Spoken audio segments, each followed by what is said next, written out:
मित्रांनो, ठरलं तर मग या मालिकेच्या आजच्या भागामध्ये पूर्णा आजी आता तन्वीला विचारतात, तन्वी बेटा, तुला माहीत आहे का घट बसवताना धान्य का पेरतात? प्रिया नाटक करत म्हणते, हो पूर्णा आजी, मला माहिती आहे, पण तू एकदा सांगितलं तर बरं होईल. त्यावरती पूर्णा आजी सांगू लागतात, शेतीचं आणि घटस्थापनेचं एक वेगळंच महत्त्व आहे. पण शेतकरी या दिवसामध्ये त्यांच्या शेतात धान्य पेरायचा, कारण देवी हे नवनिर्मितीचं प्रतीक आहे. हे धान्य जसं जसं वाढत जातं तसे तसे मनातले सकारात्मक विचार देखील वाढत जातात. त्यावरती अस्मिता विचारते, पण पूर्णा आजी, 9 दिवस घट का बसवतात? त्यावरती पूर्णा आजी म्हणतात की जेव्हा शेतकरी धान्य पेरतो ते उगवण्यासाठी 9 दिवसांचा काळ जातो आणि दुर्गामाता ही महिषासुराबरोबर 9 दिवस लढली होती. त्यानंतरच एका नव्या पर्वाला सुरुवात झाली आणि म्हणून तर आपण 9 दिवस 9 देवीची रूप पूजतो. आता प्रिया म्हणते, पूर्णा आजी, तुझ्या तोंडून हे ऐकायला खूप छान वाटलं. त्यावरती सायली देखील म्हणते, खरंच पूर्णा आजी, तुम्ही खूप छान सांगितलं. आता आई, आपण आरती करून घ्यायची का, असं सायली विचारते. तेव्हा प्रताप आता अश्विन आणि अर्जुनला आवाज देऊन आरतीसाठी बोलवतो. तर आता आरती सुरू होते. सायली आरतीचं ताट घेते. तर काही वेळाने आता आरती संपन्न होते. सायली सर्वांना प्रसाद देत असते.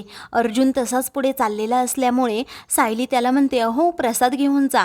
तेव्हा अर्जुन तिच्याकडून आता प्रसाद घेतो. तेवढ्यातच जोगतीन तेथे येते. देवी आईचा उदो उदो असं ती म्हणते. तेव्हा पूर्णा आजींना खूप आनंद होतो. पूर्णा आजी म्हणतात, अगं जोगतीन आलीये. तर आता पूर्णा आजी म्हणतात, वा, आत्ता आरती झाली आणि तुमची पावलं आमच्या घराला लागली. हा खरंच शुभ शकुन आहे, असंही त्या म्हणतात. तेव्हा ती जोगतीन आता जोगवा मागते. तर विमला लगेच तो जोगवा आणायला जाते. तेव्हा प्रताप म्हणतो, अस्मिता जा पटकन, अगं त्यांना घरात घेऊन ये. तर अस्मिता त्यांना घरात आणायला जाते. तेव्हा जोगतीन आत येत म्हणते, माय, तुझं घर अगदी सुख समृद्धीने भरलेलं आहे. घरात माणसं आहेत आणि घरातील माणसं एकमेकांची काळजी घेतात, एकमेकांवर प्रेम करतात. त्यानंतर आता कल्पना सायलीला म्हणते, तूच जोगवा वाढ. तेव्हा अस्मिता आणि प्रियाचा जळफळाट होऊ लागतो. सायली आता त्या जोगतिनीला जोगवा वाढू लागते. त्यानंतर आता जोगतीन ही सायलीकडे पाहतच राहते.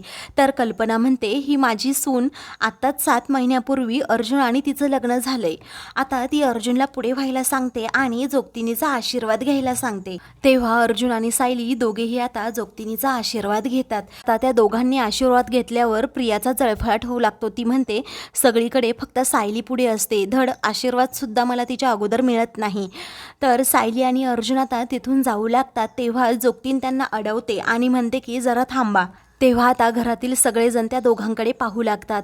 तर आता जोगतीन पुढे होत म्हणते, तुम्ही दोघेही कितीही लपवण्याचा प्रयत्न करा, परंतु हे आरशासारखं लख्ख आहे की तुम्ही दोघे नाटक करतायत. आता जोगतिनीचं हे बोलणं ऐकून सर्वांच्या पायाखालची जमीनच सरकते. सायली अर्जुन एकमेकांकडे पाहतात.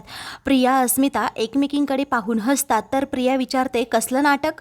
त्यावरती आता तुला एकदा सांगितलेलं कळत नाही का ग पोरी, असं जोगतीन म्हणते. आता अर्जुनला जोगतीन विचारते, बाळा तुझं नाव काय ठेवले? अर्जुन ना तुझ्या आईने? तेव्हा अर्जुन हो असं म्हणतो. तर आता पुढे जोगतीन विचारते, मग तू खोटं का बोलतोस घरच्यांबरोबर? तू एकटाच नाही तर दोघे पण. तुझं लग्न झालंय परंतु तुमचं नातं खोटं आहे हे तुम्ही घरच्यांना का नाही सांगितलं? आता असं म्हटल्याबरोबरच सर्वांना पुन्हा एकदा धक्का बसतो. तेव्हा आता अर्जुन आणि सायली एकमेकांकडे पाहतात. त्यांना कॉन्ट्रॅक्ट पेपरवर साईन केल्यापासून ते सगळे प्रसंग आठवू लागतात. तर आता अस्मितालाही आठवतं की सायली एकदा बोलली होती, ही तर फक्त 1 वर्षाची गुंतवणूक आहे. तर कल्पनाला आठवतं, हे दोघेही एकत्र कधीच झोपत नाहीत. त्यावरती आता अर्जुन आणि सायली आता खूपच घाबरलेले असतात. त्यावरती आता पूर्णा आजी म्हणतात, या दोघांनी लग्न केलंय परंतु आमच्या समोर नाही, मंदिरात अग्नीच्या साक्षीने. त्याचबरोबर यांचं लग्न कायदेशीर सुद्धा आहे. तर कल्पना म्हणते, या दोघांनी खरोखर लग्न केलंय, मग तुम्ही असं कसं म्हणू शकताय? त्यावरती जोगतीन म्हणते, माय, यातला एक शब्द जरी खोटा असेल तरीही माझ्यावर देवीचा कोप होईल.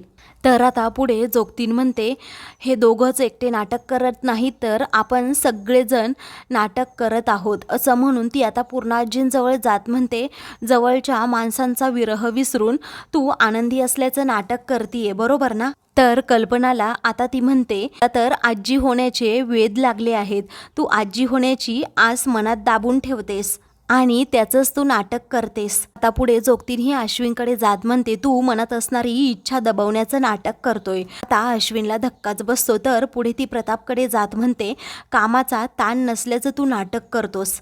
तर आता प्रिया आणि अस्मिताकडे न जाता जोगतीन पुढे म्हणते की कुणी कुणाची आजी नाही, कुणी कुणाची आई नाही, कुणी कुणाचा भाऊ नाही, तर सगळेजण एकमेकांविरुद्ध फक्त नाटक करतायत. आपण तर सगळे भगवंताच्या हातातील बाहुले आहोत. तो दोरीवर धरतो आणि आपण बाहुल्यांसारखे नाचतो. तर आपण सगळेजण खोटं बोलत आहोत, कधीकधी आपल्या नात्यांसाठी, तर कधीकधी मनातलं विष बाहेर पडण्यासाठी. तेव्हा कसलं विष असं प्रिया विचारते. त्यावरती अस्मिता म्हणते, अगं तू शब्दशः अर्थ घेऊ नकोस. तर आता प्रियाकडे जोगतीन खूप रागात पाहते आणि म्हणते की कधीकधी खोटं बोलावं लागतं हे खरं आहे, परंतु जे खरं असतं ना ते मागवून डोकावून पाहत असतं. म्हणूनच सांगते की नेहमी खरं बोलावं, म्हणजे जखमा ह्या खोलवर जात नाहीत, असं ती अर्जुन आणि सायलीकडे पाहत म्हणते. आता ते दोघेही खूप घाबरतात. तर आता प्रताप जोगतिनीला विचारतो, तुम्ही नक्की काय म्हणताय ना, हे तर आम्हाला कळतच नाही.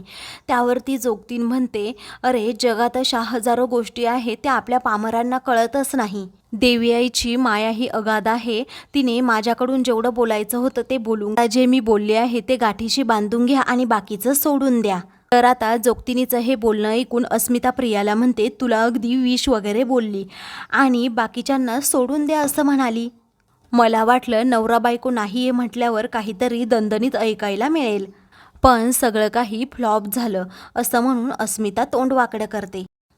त्यावरती आता कल्पना म्हणते, तुम्ही तर आम्हाला घाबरवून सोडलं होतं. अहो तरी म्हटलं सायली आणि अर्जुन आमच्याबरोबर खोटं का बोलतील. त्यावरती माय अजिबात तू घाबरू नकोस, तुझ्या लेकाची आणि सुनेची जोडी लाखात एक आहे आणि जिथं प्रेम आहे ना तिथे कुणीही कुणाचं वाकडं करू शकत नाही. आता रागातच जोगतीनही प्रियाकडे पाहत म्हणते, कुणी कितीही प्रयत्न केला ना तरीही तुझ्या लेकाला आणि सुनेला कुणीही वेगळं करू शकत नाही. त्यावरती आता प्रताप पुढे जात जोगतीन म्हणते, तुला नक्कीच यश मिळेल. अरे बाहेरच्या माणसांनी तुझ्याबरोबर कितीही धोका केला आणि धोका दिला तरीही तुझ्या घरचे तुझ्यासमोर ढाल बनून उभे राहतील. त्यानंतर आता जोगतीन पुन्हा कल्पनाकडे जाते आणि म्हणते, तुझं मन अगदी निर्मळ आहे, स्वच्छ आहे, त्यामुळे तू काळजीच करू नको. अगं तुझ्या घरामध्ये पाळणा हलणार आहे, तू आजी होणार आहे. 1 वर्षाच्या आत तुझ्या मांडीवर नातवंड असेल. तेव्हा हे ऐकताच आता अर्जुन सायलीच्या पायाखालची जमीन सरकते. तर प्रियाचा जळफळाट होऊ लागतो. बाकी सगळ्यांना खूप आनंद होतो. आता सायली आणि अर्जुन एकमेकांकडे पाहतच राहतात. तर अर्जुन आता सायलीला इशाऱ्यानेच नाही असं म्हणतो. आता हाच आशीर्वाद मला हवा होता असं कल्पना म्हणते. त्यावरती आता अश्विन आणि अस्मिताला ती पुढे जोगतिनीच्या पाया पडायला सांगते. आता अश्विन पुढे होतो, आशीर्वाद घेतो. तेव्हा तुझं लग्न ह्या वर्षीच होणार आहे, परंतु असा चुकीचा कोणताही निर्णय घेऊ नको, मन फक्त खंबीर ठेव असं जोगतीन त्याला आशीर्वाद देते. तर आता पूर्णाजी म्हणतात, तुला आशीर्वाद मिळाला अश्विन, म्हणजे लवकरात लवकर तुझं लग्नही होणार आणि नाचून माझ्या घरी येणार. त्यावरती आता अर्जुन म्हणतो, पूर्णा आजी अगं नाचून ऑलरेडी आहे ना एक, बघ ना तुझ्या शेजारीच उभी आहे सायली. तेव्हा सायली आता अर्जुनकडे पाहतच राहते. तर पूर्णा आजी या सायलीकडे पाहतात. मित्रांनो, पुढील भागामध्ये सायलीला जोगतीन म्हणते, तू सध्या एका मोठ्या अग्निदिव्याला सामोरे जातीये, पण तू काळजी करू नकोस. तुझ्यामध्ये एवढं पावित्र्य आहे ना, कोणतीही वाईट शक्ती तुझ्याजवळ येऊच शकत नाही आणि तुझ्या सगळ्या इच्छा पूर्ण होतील. त्यावरती मधुभाऊ सुटतील ना हो असं सायली विचारते. सगळेजण तेव्हा सायलीकडे पाहतच राहतात. अशाच मालिकेंचे पुढील भाग पाहण्यासाठी चॅनलला सबस्क्राईब